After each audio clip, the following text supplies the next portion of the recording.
You are listening to Geekfest Rants on the IC Robots Radio Network.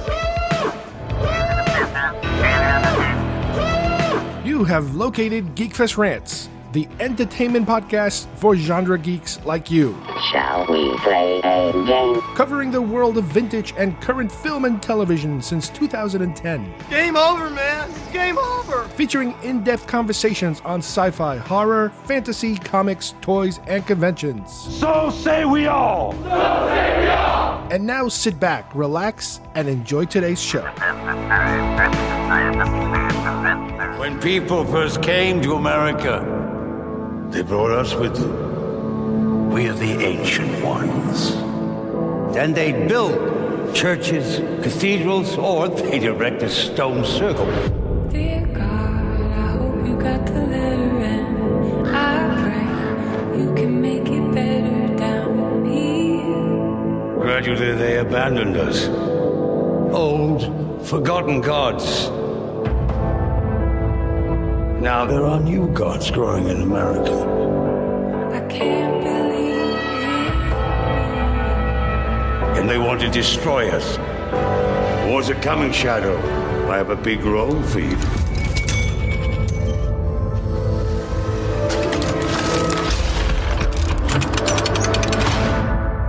Time to ride.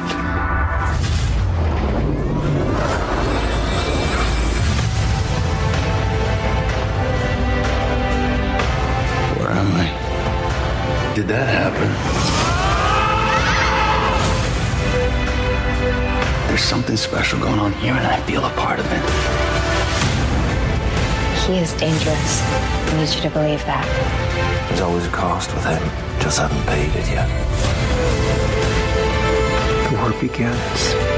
And you want to take him out? No, you take them all out. This is America. The greatest story ever told. Are we ready? I am.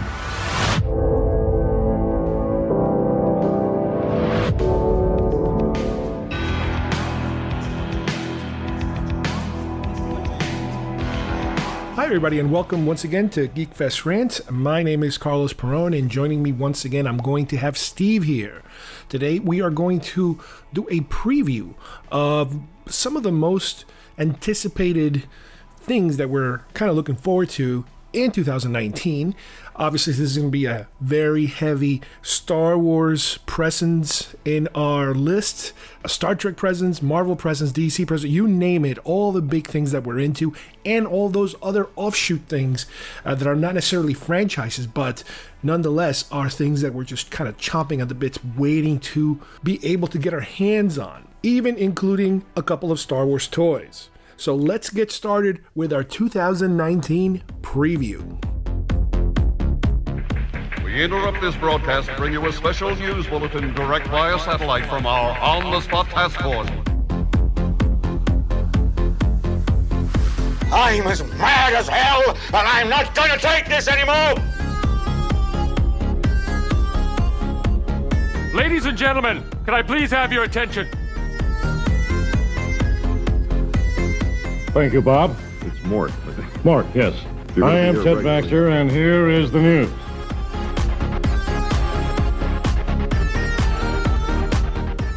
All right, I am joined here once again by Steve. Say hi, Steve.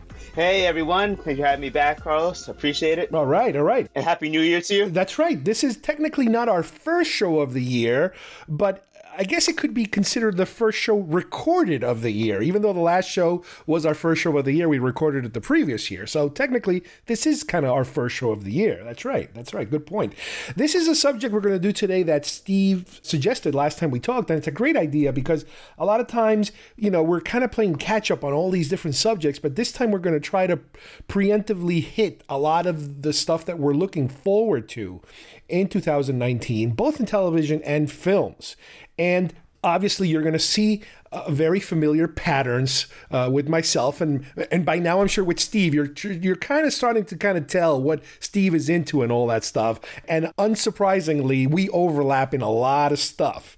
So let's begin with Star Wars. The big gigantic one this year, which is the December release of episode 9. That is huge, obviously. It's the last installment in this particular trilogy. It is, depending on who you talk to, a movie that could save the trilogy or destroy the trilogy, depending on what camp, you're on, as far as how you enjoy the film or not. Now, let's just do a quick little recap, because I don't remember if we ever got deep into this, but how did you feel about episode 8, The Last Jedi? Well, let me give you my personal opinion of 7 and 8, because yes. I really don't separate the two. I see them sort of as just, now the sequels. So I gotta say, I'll just put it out there. I didn't really enjoy them. Now, that's not to say, I'm not sitting here crying, they ruined my Star Wars. I'm burning all my Luke Skywalker toys. And no, it's not. No, and again, we like to suggest to everybody that wants to burn their toys, mail them to us. We will pay for the shipping. Just mail everything you dislike anymore. Mail it all to us. All of those original 1977 Star Wars action figures I will gladly take. But in all seriousness, thematically, story-wise, and just overall, I just there's something about the new movies that just feels very disjointed, very equally, or one more than the other. No, Last Jedi sort of really, sends me. It has this vibe of it was just kind of put together. It is a completely different topic that we probably don't even have time for. But the point is, I wasn't too keen on the new movies. They have some very good story ideas, and definitely some great scenes in each of them that I think are just they nail it. But overall, no, I'm not too big of a fan. So that's why I am sort of looking forward to seeing 9. And it's why I'm sort of putting so much stock into it, because, I'm not going to say that 9 is going to make or break Star Wars for me. Definitely not. It could be the worst of all the movies, and I'll still love Star Wars. Right. But I feel like J.J. Abrams sort of has his work cut out for him in this one. And I think that the expectation of him wrapping everything up and sort of bringing this whole saga to an end, something that people have been waiting for, for 40 plus years, to see how the Skywalker saga will be wrapped up. It's sort of a responsibility he has to sort of leave it in a better spot than when he took it on in episode 7. Right, and originally this was not going to be his responsibility, because they had another director lined up, and he kind of fell through because they fired him because of other issues having to do with, I guess, other films and his behavior and this and that, or whatever you want to call it. But all of a sudden now he's back in the picture, and yeah, I mean, obviously, if you guys have heard some of the previous shows, I have a slightly different take on it than Steve. I really enjoyed the first one. I was really disappointed by the second one. And I'm hoping that, again, by bringing J.J. Abrams back, I can get some of that, Force Awakens magic back into what I've been seeing. I wanted to go back to that previous one. To me, the second episode, again, like Steve is saying, I'm not throwing everything out the window. There were things about the prequel trilogy I disliked, especially with Phantom Menace. There were a lot of things I disliked. And I'm not saying that whole trilogy falls apart because of the fact that I didn't like certain things. No, this is the same scenario. There are things I absolutely loved about The Last Jedi, certain sequences, certain battles and stuff like that, but then there were other places where it was like, oh my God, please get on to the next scene. I can't take this anymore. So it's like that. And I've come to almost be able to accept the film. I still don't like it, but I accept it in terms of the Cliff Note version of what the story being told is. So in my head, I have The Force Awakens, and then some events that happen after Force Awakens that I don't want to go into detail, and now we're moving on to episode 9. So it's like, yeah, she trained, and they lost some good guys, lost, and Kylo takes over, and now we're on episode 9. So I don't want to kind of linger on the things that I dislike. I kind of want to kind of rush through those things. With that said, keep in mind, and I keep repeating this, The Last Jedi is probably one of the most modern Star Wars films I've seen so many times. I've seen it many, many times on video. I saw it a couple times in the movie theater. And video, I'm talking about, Blu-ray or Blu-ray 3D and all that stuff. Because I kept saying to myself, and people kept saying, you got to try it again. See it a second time. For me, it does not get any better. It just stays at that same level, of just... let's move on. So that's where I am. Yeah, and I definitely agree. And what's funny was when you were saying that about how you sort of rush past episode 8, that to me is like embodies what episode 8 actually does feel like. It feels like like your headcanon of what you try to get past episode 8 with kind of like speeding through it. That's how the movie actually to me plays out. It feels like it was this rushed attempt to kind of get through some high notes in the story, and then everything else just kind of rushed over. Like the whole subplot of Finn and Rose and Poe and Haldo. Like nothing there feels substantial or Canto bite and the whole visit there is like why waste the time? But again, this isn't the episode for that. I know. I'm guilty. This does play into because we're looking forward to 9. So what is it in 9 that we want to see then? Do we want to see? Because if you think about it, 9 has a lot to wrap up. It has the Finn storyline. It has Rose, Ray, and like the three of their relationship going on, where Rose was kind of introduced into Finn's life. Basically, it has the whole First Order business. It has, Luke. Well, that's a huge story point. What's Luke going to be? Is he going to come back as a Force ghost? The whole First Order, the whole state of the galaxy itself. Because the whole New Republic it was destroyed. But is that it? There's no one else out there. They have Lando and Billy D. Williams said he's coming in, so they have so many. That's right. They have so many different storylines that they have to bring together. I worry that it is going to feel like another episode 8 where it feels like they have to sort of just touch on scenes and not really delve deep into anything. Well, I don't want to be greedy and like demand that I want this, and that.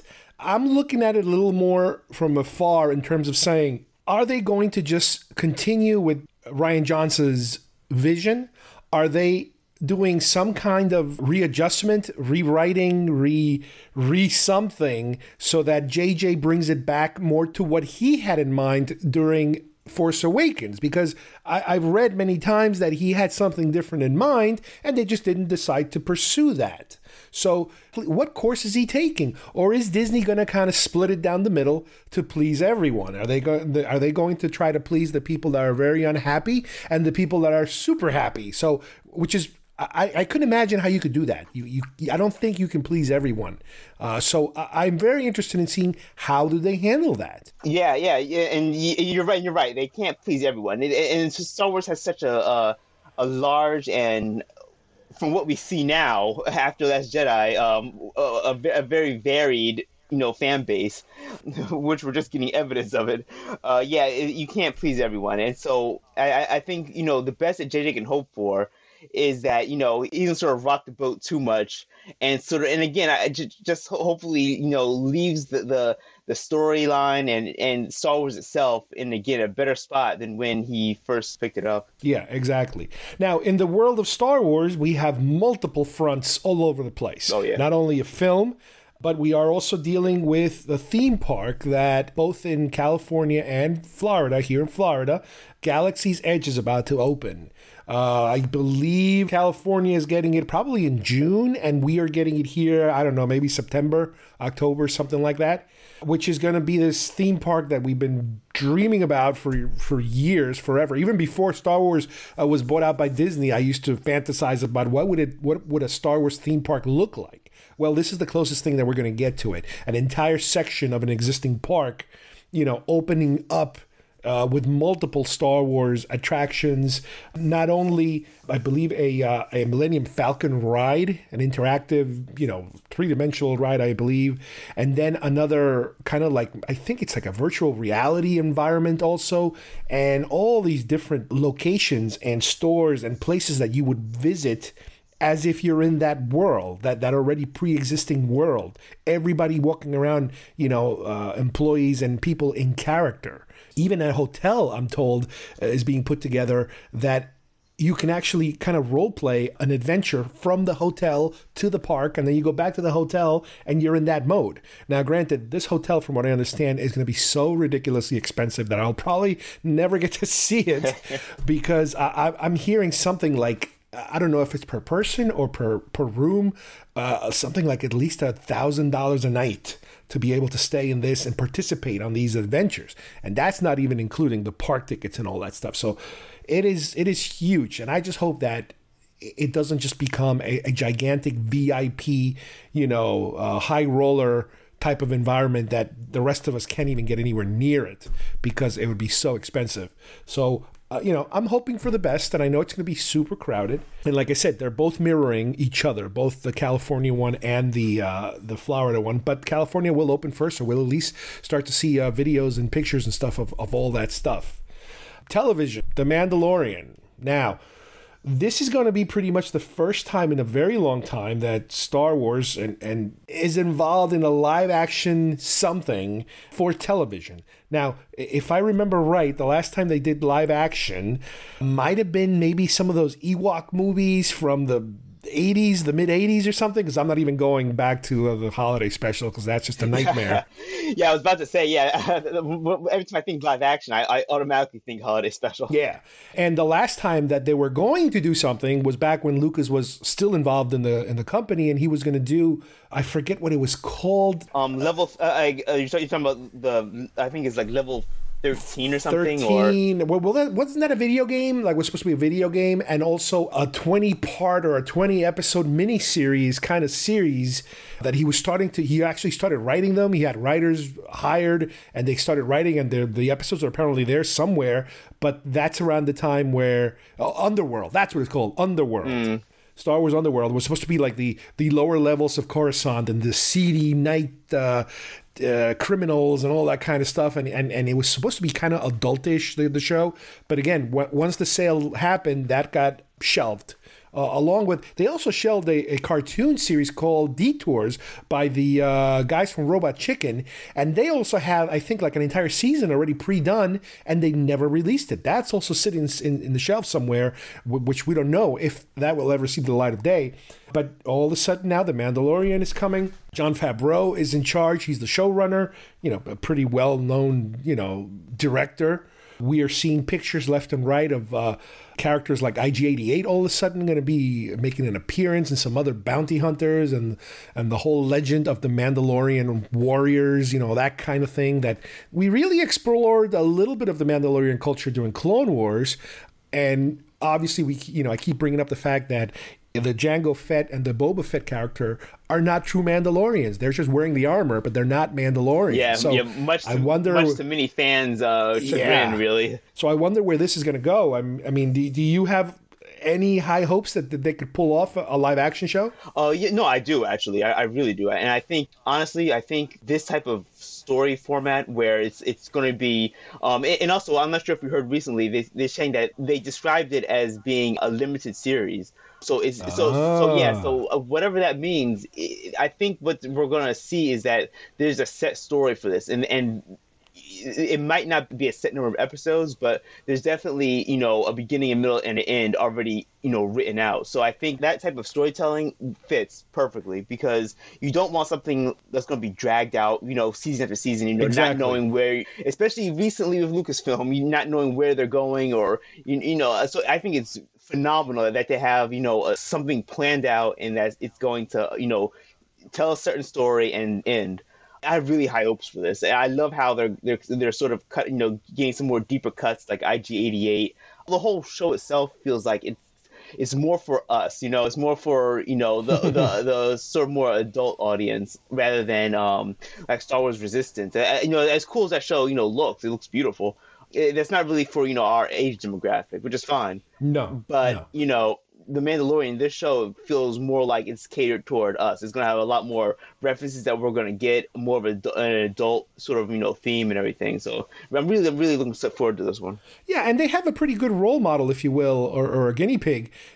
All these Marvel shows that recently have been canceled on Netflix, the fact that they were able to pull off something like this, a very different, more adult kind of serialized, version of these characters, Star Wars to be able to do something like that in a smaller screen, it's possible. They could pull it off. And not only with The Mandalorian, but then there's the Cassian Andor series, which is also kind of caught everybody by surprise. All of a sudden, wait, there's going to be another series about him, I guess obviously before he died, his missions, and that's going to be a completely different type of feel, I think, because it's, I don't know if you can call it not so much a James Bondy type of thing, but it's more about, I imagine it's more about espionage and spying and that kind of thing. Yeah. And that's why I love this idea. And it goes back to the whole idea of, the limited series, is the fact that each one of these can have their own, flavor and feel to it. So, while The Mandalorian, I get the sense that it's going to be more of like a Western. You're right. I think the Cassidy Andor show is going to be more of a more of like a like I said, more of like a sleuth / detective / espionage flavor to it. And I can see this, carrying out long term, and maybe we can get like a solo miniseries or something, or these they can do a whole bunch of different themed shows that have the sort of genres to them based on the Star Wars universe. And I think it would be, instead of having, the episode movies, try to cram as much into them as possible, we can take our time and, get 20 episode series on, specific characters or specific, situations and everything. I think that's the way to go. Yeah, if they're a little gun shy now about doing those individual films, until they do return to that format, let's say if they do eventually. In the meantime, you could take a character like Obi-Wan or even Han Solo, the new Han Solo, the younger Han Solo, have them do maybe 1 episode or 2 episodes, do a 6-episode arc with Ewan McGregor playing Obi-Wan in some shape or form. I would love it. They could try something like that. I mean, a lot of these actors, they're game, they're not super gigantic stars that, oh, we don't touch that. We don't do television. No, we're in a different world now. Television and streaming services, it's just another format. The line is blurring between the two. Yeah, it really is. Exactly. Now, on the other hand, just because they're bringing out these live action shows, they're still going to be pumping out the usual array of animated shows. Resistance, for example, they just announced they renewed it. As a matter of fact, I just watched the trailer for the second half of the season, and to me it looks so damn cool, this trailer. Granted, the show is a little more kiddie. It is definitely a different age, but this new trailer to me looks like, oh my God, it looks like they're kind of upping the stakes a little and making it a little more serious. Yeah. So I really hope they're not just teasing us with the trailer and then it's just back to the little kiddie stuff. But I'm actually excited about this trailer that I saw. Yeah, same here. And this follows exactly what happened with Star Wars Rebels. Like Star Wars Rebels, when it came out, it was okay. This goofy kid, stealing fruit and everything, and even Clone Wars a little bit with Ahsoka and Anakin and Sky Guy and all this little cutesy stuff. It got very serious. Definitely, and that's why when people had like this big backlash against Resistance, citing they're citing the same things that happened, with Rebels, and then this is the exact same thing that happened with Clone Wars. Like guys, give it a chance. Lucasfilm, I think they have this down pat by now. They know they're going to start out with like the younger audience to bring them in, and as the show grows with the audience, as they both grow together, they'll introduce more darker, more adult themes to it. Right. And I saw the trailer myself too. Yeah, and I'm really. I haven't finished watching the first season. I'm not caught up yet, but once I catch up in the last 4 episodes, I'm pretty sure I'm going to be really excited for season 2. Yeah. And as I mentioned Clone Wars before, we do have Clone Wars returning for a final season. That was, again, gigantic surprise they pulled on everybody during the last, I don't know, I think it was San Diego Comic-Con or something like that, where they announced it. Everybody freaked out. Oh, yeah. Looking forward to these last, I think there's about 3 arcs that they're going to be covering. So that's great because, again, it brings us back to a little more adultish, even in the animation version of Star Wars material and characters that we really grown to enjoy watching and to get them a little more finality and a little more good way to kind of wrap them up in the proper way. So I am looking forward to that. Now, why don't you tell us a little bit about if there are certain toys you're looking forward to having to do with Star Wars? Oh yes, so I'm a big fan of the Star Wars Hasbro Black series. Okay. I have they're about like the 6-inch line. Depending on the character, usually 6-inch or maybe a little taller. But these are, without doubt, my largest collection of single figures. I have a whole bunch of stormtroopers and officers and everything. So 2019, they have announced a fairly good amount of characters that I really am excited for. And what I don't like that they're doing recently is that they're starting to make a lot of these figures exclusive to certain stores. So and I really, and this will take me to another rant, so I'll tread lightly. But this is the perfect show for that.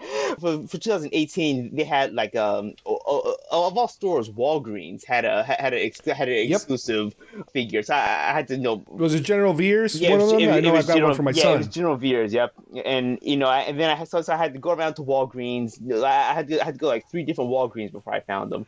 There was a Captain Rex also somewhere that I never found. Captain Rex was for GameStop, I believe. It's either GameStop or Barnes & Noble, one of them. So they keep having all these like exclusive ones. We have to go to like specific stores, but it really doesn't sit well with me. But I hate that. Yeah, but for 2019, there's a few of them that I really am really excited to get my hands on them.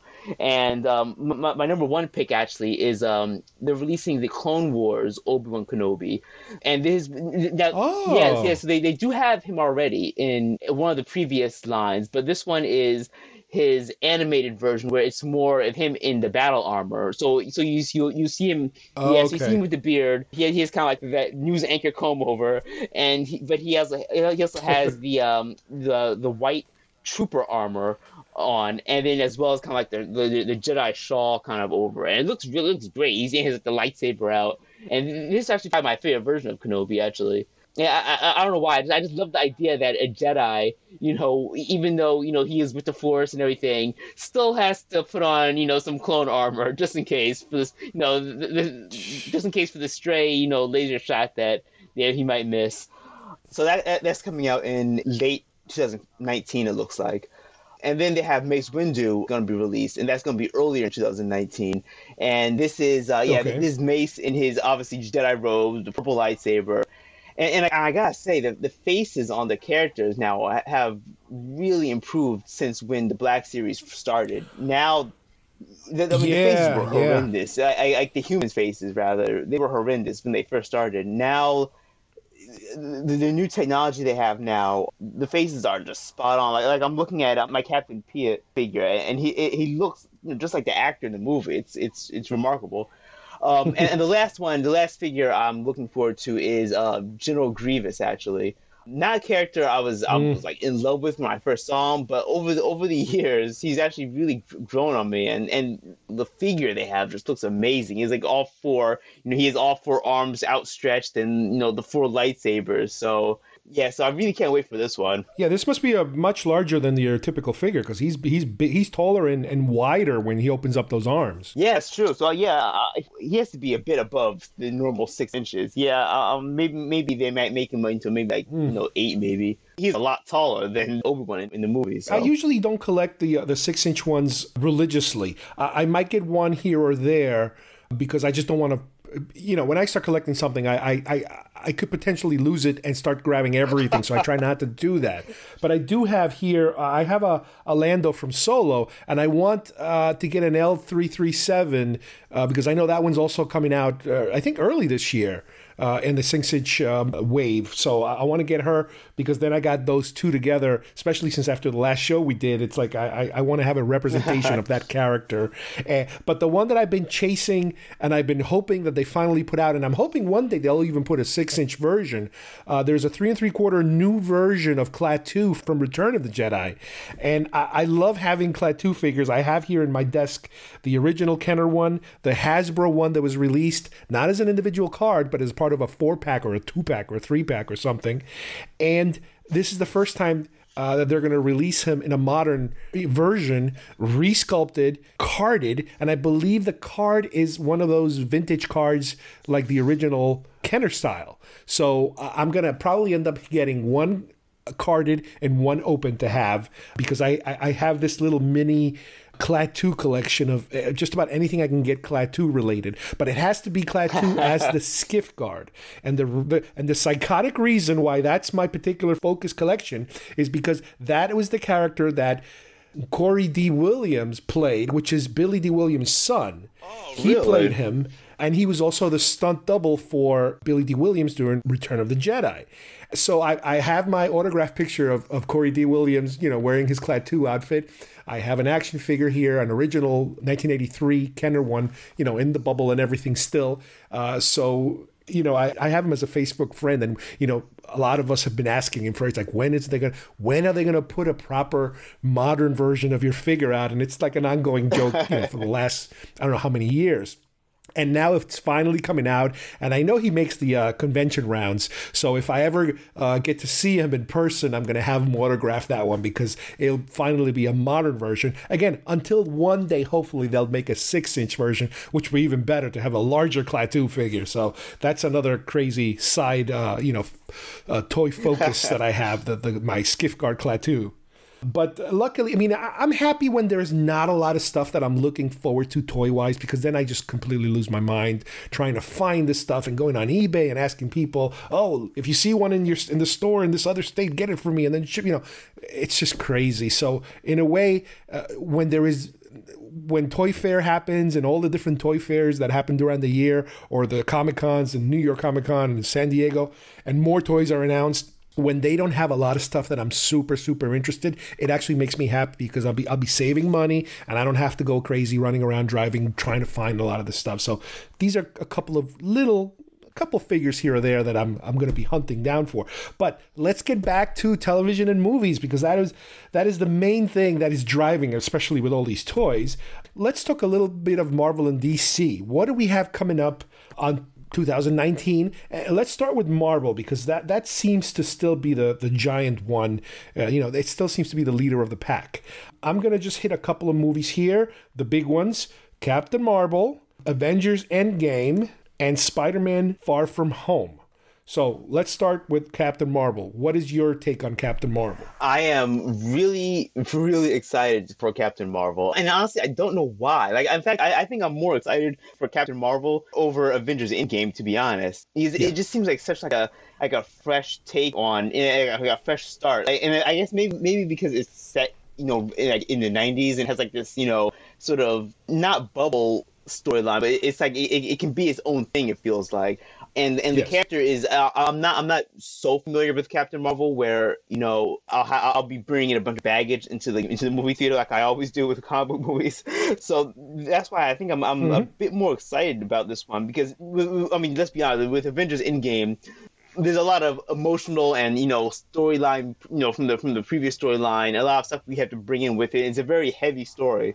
With Captain Marvel, it seems like it's going to be more of a lighter movie that you can kind of go in, sort of like a palate cleanser right before the big one, Avengers Endgame comes in. So I'm really excited to see it. And it looks like they're true to Marvel fashion. They're balancing the humor with the actual action, which they've made into a science by now. I agree completely in terms of for Marvel films, and even for DC films, as far as I'm concerned, I prefer the origin stories of characters, especially characters that are less popular. So granted, when you start mixing characters, when you start doing the Batman versus Superman, the Avengers, that kind of thing, the mix-ups, that's when I kind of, okay, I understand. Okay, now it's your turn. Now it's his turn. Now it's her turn. Everybody has a turn at doing their thing. But I do rather enjoy most the original stories. Granted, like you said, I don't have the comic book baggage that a comic book person would have. So to me, it's all brand new. It's completely, even with Captain Marvel, I had to kind of ask some people, I say, well, what's this all about? And wait, there's been so many Captain Marvels, and this is one particular version of Captain Marvel, and blah, blah, blah, blah. It's like, okay, that's nice. Granted, this is also their first, if you think about it, female lead for a Marvel film. DC did it previously with Wonder Woman completely successfully, probably, as far as I'm concerned, being one of the best modern DC films put out lately. So this is their turn. This is Marvel's turn to see if they can succeed also at doing it. And like you said, even though this is going to be tied to the way that Infinity War ended, we know that she has something to do with this, but because it's an origin story, I'm sure they're going to be using something, I don't know, 80-90% of the movie is going to be her story, and then at the end they're going to tie her in to Endgame. That's they're not going to cheap out on her particular story just to kind of get you to Endgame. No, Endgame is the dessert, in this meal, basically. Also, as far as sequels go, it doesn't seem like we're dealing with too many sequels. Obviously, Endgame is going to be a sequel, but I don't know. I'm getting the feeling they're slowing down a little bit in terms of, Iron Man 1, Iron Man 2, Iron Man 3, or, that kind of stuff. Granted, with Guardians of the Galaxy, it kind of went off the rails by them getting rid of the director. And I don't even know when he was supposed to have his turn next. I don't know if Guardians was supposed to be a 2019 or 2020 movie. But, you still have your 3 movies of the year. Endgame comes after this later in the summer. It's going to be exactly what we're expecting. I don't think there's going to be no major surprises other than possibly see how the Avengers will change going forward. Who will be the new Avengers and which Avengers are no longer coming back? That seems to be the big question, right? Yeah, and I think you're right in the fact that there is going to be sort of, I don't want to say a slowdown, but the movies that we've come to expect, like with all the sequels, like the Iron Mans and Captain Americas, those I can see are going to taper off, really, given the nature of what happens in Infinity War and Endgame. So I think this is going to now, post Infinity War, we're now going to start being introduced to new characters that are sort of going to take up the mantle of, the heroes that we may or may not lose. I think that there's going to be a slight gap between when Endgame wraps up and we get a sort of new passing of the guard, so to speak, any new heroes that they bring in. So the sequels, we probably won't see a ton of sequels around the characters that we know, and we'll probably see a whole bunch of new origin stories following. Right, and with Spider-Man later in the year, which is, I guess it's considered a full-blown Marvel film. It's not one of these Sony offshoots anymore. Because of the fact that they were kind of still in agreement to share the character, I think what Spider-Man is going to do is going to take the mantle of the lighter of the films. Oh, because really? From what I understand, Captain Marvel is going to be, somebody described it as a Lethal Weapon type of film, a buddy cop or a buddy, two people being buddies, adventure type of feel to it. Endgame is going to be super serious, obviously, because it's Endgame. So you always need to have the lighter version. You need an Ant-Man. You need a Guardians. Well, there is no Ant-Man and Guardians this year, but I have a feeling that's what they're going to do with Spider-Man. They're going to save Spider-Man for the more, I don't want to call it kid-friendly, but family-friendly, more jovial kind of adventures. Not so serious, not so much of a downer, like the whole world depends on it. Yeah, and I wouldn't say that that's no kiddie. I would say that that's actually sort of needed, especially after Endgame, wraps up.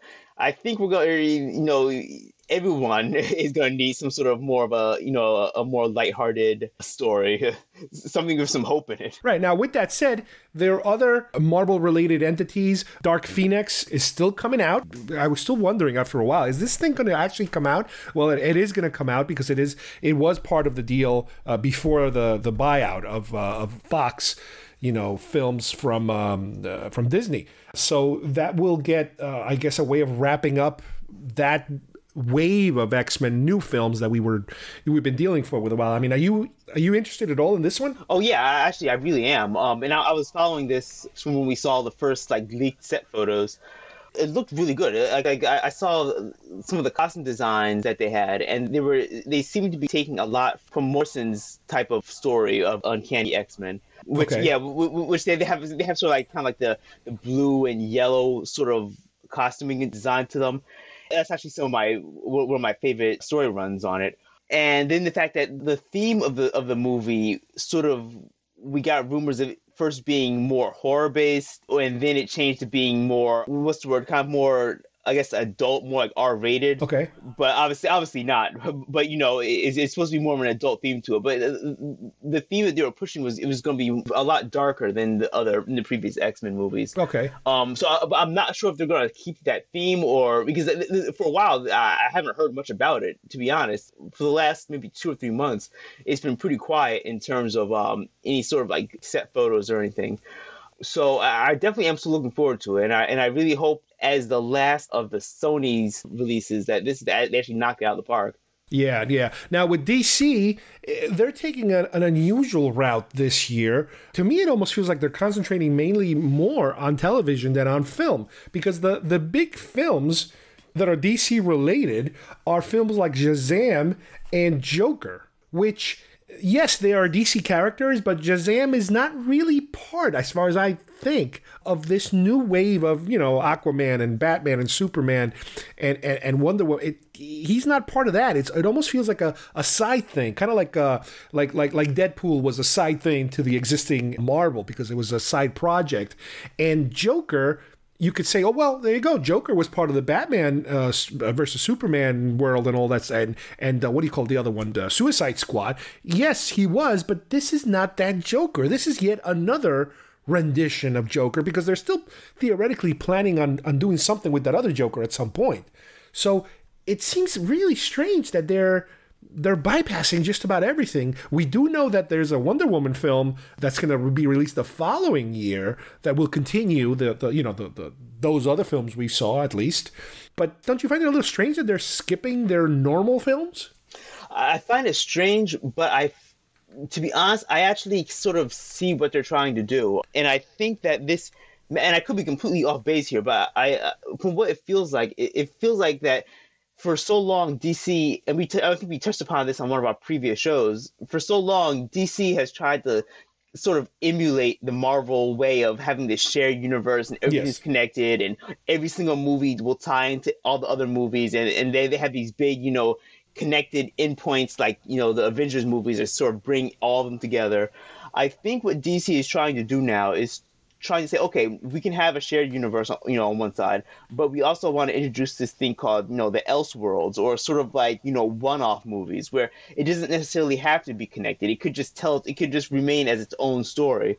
And that's what I think the Joker movie is representing, where it's going to be, okay, we know that Joker normally appears with Batman all the time, and he, you know, this could be part of a bigger story, but put that aside and just watch this movie just as its own. And I think the same for Shazam, where it potentially could later on, if they wanted to, you know, tie it together to the other Justice League and the other DC heroes. But for the sake of this story, you know, keep it in its own bubble, you know, watch it just as a standalone. And I think that's maybe the direction that they may want to go on moving forward. Maybe they might not want to have to, you know, try to create this like artificial, you know, everything's tied together, basically copy of what Marvel's done. Let's try our own approach to it, and let's just try having just tell stories about, you know, these separate characters. Yeah. And, you know, if people like it, then yeah, we can sort of, you know, later on bring them together. But I think that's what they're trying to do here, really. It's just, instead of having a universe where everything's connected and, you know, all the characters are together, let's just keep it separate, keep each movie as its own. Ironically, this is exactly what they're stopping right now in the Star Wars world with Disney. Yep. They're putting the brakes on the standalone films and letting people focus on the trilogy.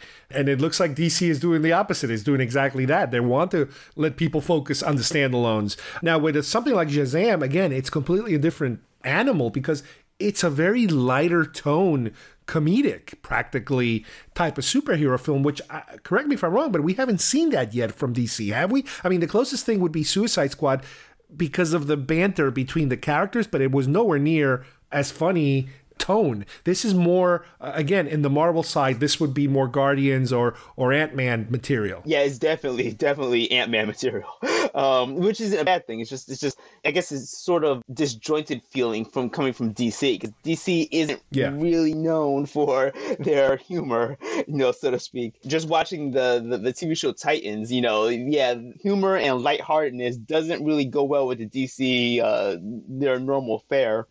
But again, I give them props, and I'm looking forward to this for coming out as well, because it's something different from DC, and as being a big DC fan myself, you know, we don't really see this type of humor from them, so I'm looking forward to it. Yeah, and the Joker, again, this is going to be a more, I imagine, even though it is directed, let me see here, by the guy that did The Hangover, comedic director, I don't think they're taking the comedic route with this one. I think this is going to be a serious dark one for this Joker film. So we'll see which way it goes. Again, as we mentioned, television is what DC seems to do the best in terms of they have the most volume, quantity and quality. Granted, Marvel has their own shows, but not as many. And a lot of them are folding most likely out of Netflix, not because of ratings, but because of the rights. Disney wants the rights. They want to get the rights back to them because once they start unleashing all these streaming services that they want to put together, Star Wars streaming services, Marvel streaming, all these, they're going to want to, get these characters back into their own channels. So that's another strike against Marvel on television, is that not only do they can't compete quantity wise, but now they have even less shows because of all this pullback that they're getting. But let's just start mixing it up now because there's so many more things coming up. The Punisher is, I think, about to start any day now on Netflix. Most likely, I imagine, will be the final season of The Punisher because they're going to want to do the same thing. We were talking about there's a Jessica Jones third season that has already been shot, so we're going to get that one no matter what. But it is going to be the last one. So that kind of will end the Netflix side of Marvel, right? Oh, yeah. So I think that will probably be the last nail in the coffin. Well, not nail in the coffin, but I think that'll be the last wrap up of the Marvel shows for Netflix. So for Netflix, yeah. For Netflix. So I think after that, it'll all be in Disney's camp by then. And then when Disney Plus launches, they'll have sort of free reign to start bringing these characters back, which is going to be sort of interesting. Like, I mean, are they going to recast the characters, or are they going to try? Well, that's the thing. If these actors are not available, they got to have to recast. Yeah, it's Let's great. see. Stranger Things. I love the show. Very retro 80s kind of stuff. I love the first 2 seasons. Can't wait to get more of it. It's comfort food. It is complete comfort food watching that show. One show, I don't know if you've watched it at all, that I absolutely love, Manhunter from David Fincher. It's about the serial killer FBI unit that hunts them down historically and all the science that goes into it. That's one I was following that I absolutely loved. There should be coming up with another season soon. Let's talk a little Star Trek Discovery. We've done a huge show about it very recently, going over the first season. We both loved it. I actually restarted watching the first season again because of all of the surprises and the twists. I'm watching it now to see if I can spot these twists and all these hidden things as you go along, and the show feels different. It just feels so different. And talk about something that is completely the opposite of The Last Jedi. As I keep saying, the more I watch The Last Jedi, the more I continue to be disappointed, and I cannot turn this movie around by just watching it another time. It just does not do anything for me. On the other hand, I'm watching this first season of Star Trek, and I love it just as good. I don't get tired of rewatching it. I don't know what it is about the show. It is just so well made. I mean, I think you're on the same page on this one, right? Oh, 100%. What's funny is that was actually something that worried me when I watched the first few episodes of Discovery, is because I was worried about the rewatchability of it. Like, even though it plays out beautifully on, when you watch it from episode to episode, yes, I was worried that it would be a show that you would watch once and it would be sort of hard to get back into the watch again. Because honestly, it is a bit hard to kind of like pick up a random episode of Discovery and watch it because it's so serialized, and it is serialized. Yes. So if you do want to rewatch it, it sort of lends itself from you to sort of re-binging it really and watching it from the beginning. It's done so well, and it's so well tied together. And like you said, it's sort of the complete opposite of what Last Jedi is, where the story, like, it'll veer off on one place where you think is going, and then it just drops the storyline. I'm talking about Last Jedi here.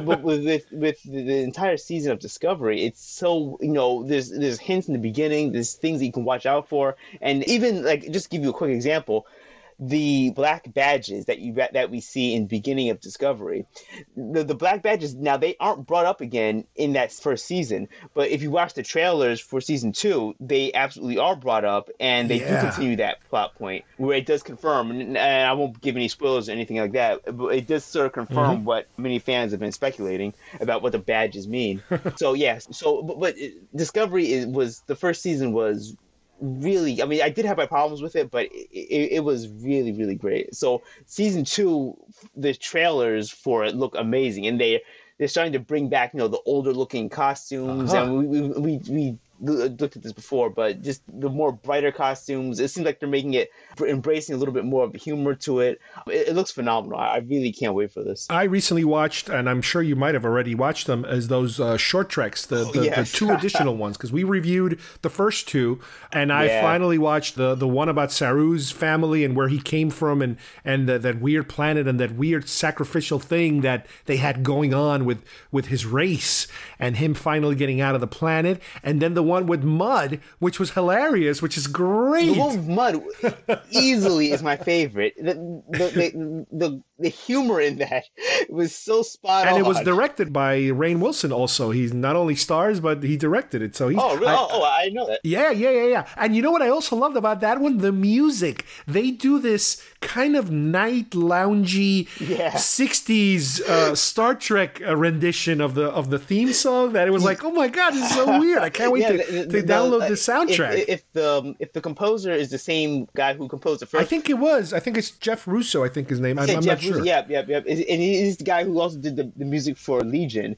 And both series have the perfect music. I love it. So I think the short treks, they really hit it out of the park. The first one is probably my least favorite, but I really hope that if they can continue that, I agree. It was the weakest out of the bunch, but I think if they can continue, doing what they did with the last 2, I really hope they bring it back for the next season. And talk about something that you just cannot predict anything. You hear the stories of how this show had so much chaos as it was being put together, how the creator of the show, the showrunner, left after like 1 or 2 episodes. He got fired, and then all the writers got fired, and everybody got fired except for like one guy, and they, new people were brought in. And this is the type of show that should have just burned and crashed and died on arrival, and it's the opposite. It's almost like Rogue One. You heard all these nightmare stories about reshoots, and then it's a great movie. Well, this is exactly that kind of scenario. It's an amazing show, but it seemed to have been suffering so much in the process of becoming what it is now. I just don't understand. Well, what's funny is a lot of people would say that it crashed on arrival because there's a huge amount of, well, look, I won't say huge, but there's a fairly vocal minority, as they say, of people who really pan Discovery as much as possible. I mean, they just like... Yeah, but you know what? I think a lot of these people, whether the show had controversy or zero controversy, these are purists that it's like, it's Shatner or nothing. And I know these people. I've known these people. I don't want to say I know them. I have known these people. And no matter what you present to them, if it doesn't have Shatner on it, it doesn't exist. So it's like, okay, next. Yeah, you're right. So, again, I'm completely... All these new trailers I've been watching, I can't wait to continue to watch the show, to see where it goes. The fact that it's a short season, this model, this streaming model, which is the British model, 11 or 12 episodes or something like that, works perfect for a lot of these shows because there's no fat, no filler. It's just all good stuff. So you don't get bored, and you don't have to stuff the show with crappy episodes. I don't know if you remember, but back in the 80s, they used to have like the Remember episode where they would show clips of previous episodes. Somebody got knocked on the head and they're having flashbacks and they're having dreams of, and then there was the time where we all went to the mall, and then you have the episode, okay, everybody's going to the mall. It's like, no, that's you don't do that anymore. It's over. I think if they tried that on like modern TV, like Game of Thrones, like if they had like a flashback Game of Thrones episode, I think there would be such a backlash of like, what the hell is this? Now, one of the disappointing things about the show, again, and it's still a good show, is that Nicholas Myers was involved in the first season, and he has not been asked to return, and I know he's not very happy about it, but... It was kind of like, wow, you had Nicholas Meyer, the guy who did Star Trek 2 and Star Trek 6, and they kind of got rid of him now. And he was also supposed to be doing a Wrath of Khan, or before, a before Khan became Wrath of Khan, a post-Space Seed Khan series that apparently they did not pick it up. He wrote it, and it's sitting in the shelf somewhere, so that kind of went nowhere. And then out of the blue, I'm hearing that there's apparently an animated Star Trek show now that they're developing. And at the same time, a potential fourth film, it seems to have gotten completely away from everybody and they don't seem interested anymore. So I have no idea what's happening with this animated show now. I started watching the old animated show just for the hell of it, and I'm having fun watching that, but I don't know what direction they can take with a new animated show. I think humor is going to be the big draw of that one. I think I hope not. Yeah, I think it's supposed to be more lighthearted and funny. Over now, that's just from what I hear. I could be completely wrong, but I think it's called Star Trek Lower Decks. I think and it's going to be more comedic. Oh, we'll see. I mean, I'm going to try anything. I don't care. All right, some other movies coming out. John Wick 3. I'm a big fan of the John Wick films. I don't know if you've seen any of them. Us, the next film by Jordan Peele. It's not a sequel, but it's his follow-up to Get Out. I saw the trailer. It looks really creepy. Again, he seems to have this style now, this horror style that, to me, it almost looks like it's following into this next film. So I am looking forward into that. Once Upon a Time in Hollywood, Tarantino's next film. This one having to do about the Sharon Tate murders, Charlie Manson, in the early 70s and that whole murder that took place. Tarantino's doing a version. I think DiCaprio is involved once again in one of his films. Television, you mentioned obviously all of the Netflix stuff. Game of Thrones, I'm a big fan of Game of Thrones. I can't wait for the final season to wrap it all up. I'm sort of angry that because I'm a big Game of Thrones. I'm a big fan of the books over the TV show. So the books, okay. I haven't touched the books yet. Yeah. Well, I haven't touched the TV show. So I'm just angry that you guys got the end of the TV show before we got the end of the books. We started it. Wow. So, but hold on a second. We haven't seen the last season yet because that's coming. But is the show further ahead than the books right now? It will be once that last season hits. Yep. Once that happens. Okay, I understand. I understand what you're saying. What We Do in the Shadows. This is a comedy movie that is being turned into a television show from the director of Thor Ragnarok. I can never remember his name right and pronounce it. Takeshi Watsatsi or something. He's a hilarious actor-director, and they're turning it into a television show. I know especially my daughter is really looking forward to that one. I can't wait to see it. Lost in Space, another Netflix show that I watched, I think it was last year, that I was completely blown away. It was like, wow, this is actually good. I can't wait to see that. Killing Eve, I think this is BBC America. One of these drama crime shows that really I enjoyed. American Gods in Stars. Neil Gaiman, I think, is the writer of the book. And again, completely bizarre series, really weird. Speaking of weird, going back to Jordan Peele, the Twilight Zone. He is reviving the Twilight Zone, which I don't know. I'm very iffy on this one, by the way. I mean, this is probably the fourth or fifth revival of the show. It's like, yeah, whatever, I'll take it. I don't care. I'll try it. I don't mind. There's a Lord of the Rings series, which I don't know if it's going to start this year or next year, and I forget if it's either Hulu or Amazon or something like that. I don't know how they're going to do that. Yeah, from right here, I think it's Amazon, but I'm not sure if that's going to be 2019 though, because okay. I'm not sure if they even started like pre-production on that. Yeah, that sounds right. Watchmen, the HBO version of Watchmen as a series, that I'm really interested. I enjoyed Zack Snyder's Watchmen film, and I'm really interested to see what they can do, especially on HBO. HBO has a good track record of turning, very long, adultish kind of material, like we did with Westworld or even The Sopranos or the Game of Thrones. Well, can they tackle the world of Watchmen? And they've already had a couple of sizzle reels that had a couple of clips of what some of these characters look like, and it's like, wow, this is really interesting.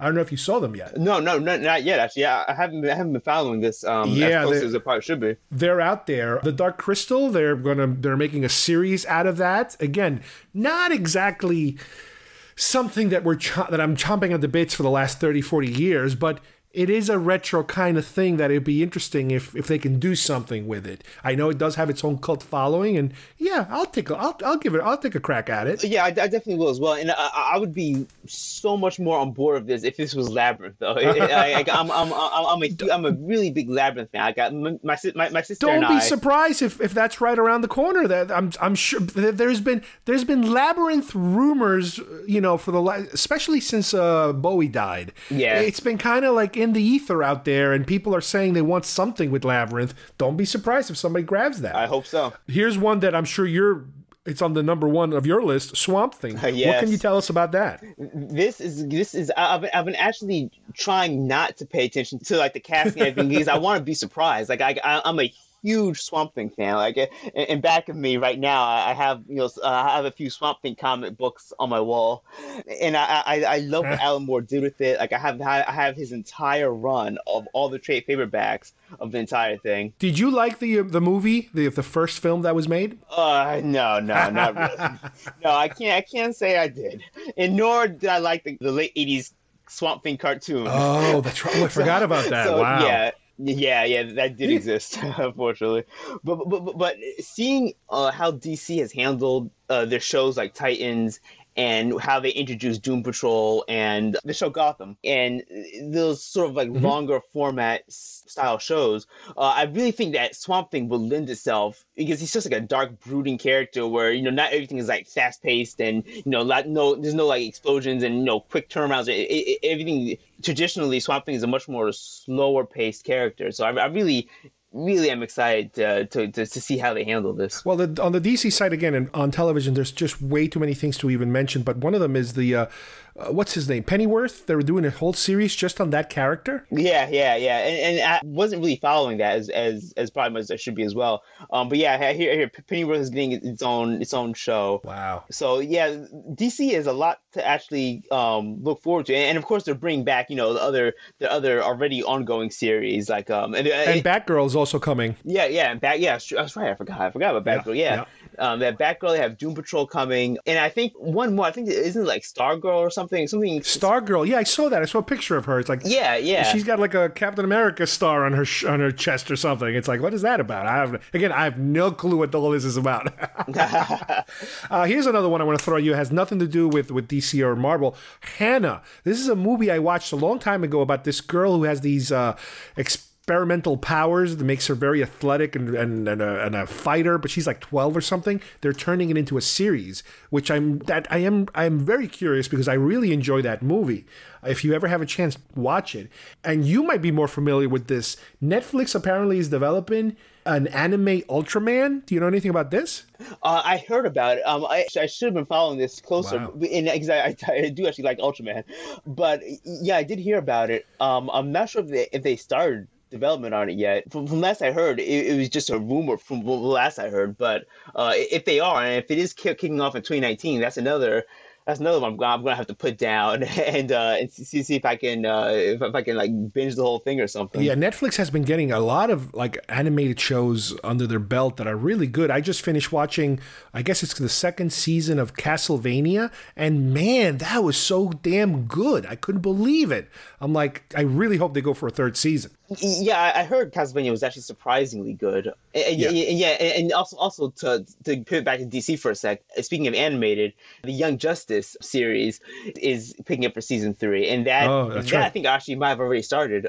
And I need to. That's something else I got put on my list where I have to catch up on it because the first season of Young Justice was actually really good. There's just way too too much stuff. Yeah, it's too much. This is just the stuff that's like on our radar. Could you imagine the other stuff that's going to surprise us that we had no clue it was coming or anything like that? Because half the things I love this year were completely unexpected. So I'm sure a lot of these are going to turn to crap and they're not going to be any good, and we're going to be like, oh damn it, we wasted so much time looking forward to this and it was so disappointing. But that's half the fun of it for me. But again, there's just too much. The downside of all this is that because there's going to be so many streaming services, it's going to be difficult to really keep up with these things. I mean, I always say, you can always wait for DVD because eventually all this stuff gets put on DVD and Blu-ray. If you're good with a computer, you know what to do with a computer. So good luck. You're on your own. Are there any other shows that I might be forgetting that you might remember?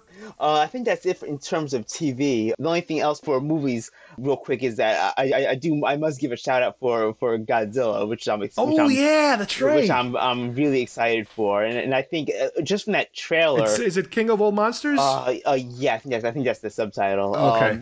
They're gonna bring in sort of Godzilla's his rogue gallery of more famous villains, the King Ghidorah and Martha. if you look at the trailer for it, I mean, it looks like, and I don't want to get my hopes up, but it looks like it just blows the first one way out of the water. Because the first one I wasn't a fan. The first one I was not a fan of at all. Wow. Yeah. Really? I liked it. I don't mind. I liked it. It was all right. It was okay. It just seemed like it was trying, like, I don't know. I didn't connect with me. But this one, I'm all on board for, going in. What about Skull Island? Did you like Skull Island? No, like the King Kong? Yeah. No. Really? No, I saw that too, and I didn't really connect with it. So hopefully, I'm 0 for 2 apparently. but hopefully for this one, I'm just in the trailer alone, it looks like it's going to be pretty good. Netflix also has a lot of, again, animated Japanese Godzilla stuff, like modern stuff. And, there's apparently some good stuff out there, too. They keep pumping out new stuff left and right. Yep. Wow. So, again, you guys have way too many things to think about here and plan on watching. How are you going to do it? I don't know. Like I said before, the streaming services, I probably will end up getting maybe one more service. I imagine if out of anything, I'll probably get anything having to do with Star Wars. I'll probably get one. But I cannot do a Marvel service, a Star Wars service. I can't do Hulu. There are certain shows I still watch. The Handmaid's Tale, Mr. Mercedes. I have to find them on the internet because I just cannot. It's impossible. You just cannot. You cannot. It's just impossible to keep up with all this stuff. And it's so damn good. That's what kills me, is that there's stuff that's so damn good. And that's what ends up happening a lot of times, is that the year goes by and then you run into this dry spell of nothing to watch because you kind of caught up with everything and nothing new has come out yet. So then you go on Netflix and you're like, wait a minute, you can watch the entire season of blah, blah, blah. And it's like, oh my God, where was the show all my life? I just recently watched, again, I loved a lot of the BBC stuff. I watched a show called Bodyguard, I think. I think it was from a BBC program. It was amazing. And I'm like, holy crap. This is just, when it comes to entertainment, film and television, we are living in such a great time of content that I wish it could be more like The Matrix, where you can just plug in because you just do not have enough time to absorb and watch the stuff. I wish you could just plug it into your head and, okay, give me 6 seasons. Boom, boom, boom. Okay, give me 4 of those and 3 of these. and you say we're living the best of times, but to that same sentiment, it's also the worst of times because there's just you just not enough time to consume it all, and it's just so much out there, so much good content. It's just so hard. And as usual, for every good one, there's 10 bad ones. Oh well, yeah. Well, that's just the nature of the beast. Oh man. Well, anyway. This is plenty of information for everybody. I want to, as usual, thank Steve for joining me today. I can't wait for our next one because there's just too much. There's just way too much. It's just way too much. So thank you, Steve. Hey, thanks, Carlos. Thanks for having me. Happy New Year to everyone. I'm hoping 2019 will be a great year for you all out there. You got it. Try to make it the best for myself as well, and not spend too much money on all these geeky, nerdy hobbies that we have. Yeah, good luck on that one. Happy New Year, everybody. All right, I hope you guys enjoyed today's show. We went as far as possible that we could go on film and television, having to do with all of the different genre materials that are out there that we're waiting for, that we know about, that we've been already following and continuing, with further seasons, further sequels, that kind of stuff. And there's also tons of stuff that we don't even know about or probably have even forgotten about that we're going to get hit with a little bit along the way through the year. Now, don't forget, a lot of these things sometimes change. The timing changes, so keep your eyes open and follow the progression of all of these different shows and movies and television specials and all that kind of stuff because, these things tend to flux every now and then. And I'm sure, as I mentioned on the show, there is just way too much stuff, and that's just the stuff we are aware of, that we're following religiously. We cannot keep up with everything between the new streaming services, the new content that is overall being released, and the ever-changing plans of a lot of these events and properties. It is practically a full-time job trying to keep up with these. So, once again, I want to thank Steve for joining me on this special preview show, and as usual, you guys for listening, and we will see you soon here at Geekfest Rants. Bye-bye, everybody. Daily Batson, I choose you. my name so my powers will become yours. Shazam!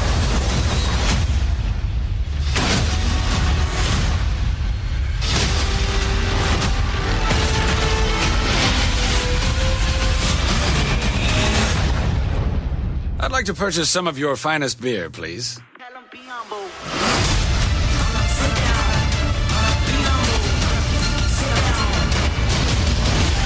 Shazam. A lair. Yes. If you have a location like on a cliff, like a castle-esque type thing. Overlooking some water. Splashing on rocks and stuff, then we will take that. Experience it in IMAX.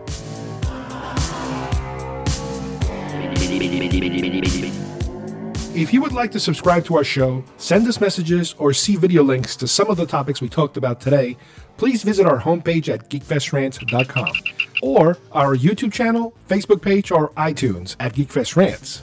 I don't know what we're yelling about! Geekfest Rants is produced by Carlos Perón, copyright 2019.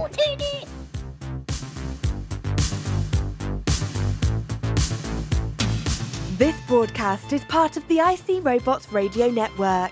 Visit icrobots.com for this and many other nerd/nostalgia related podcasts. You won't be sorry for long.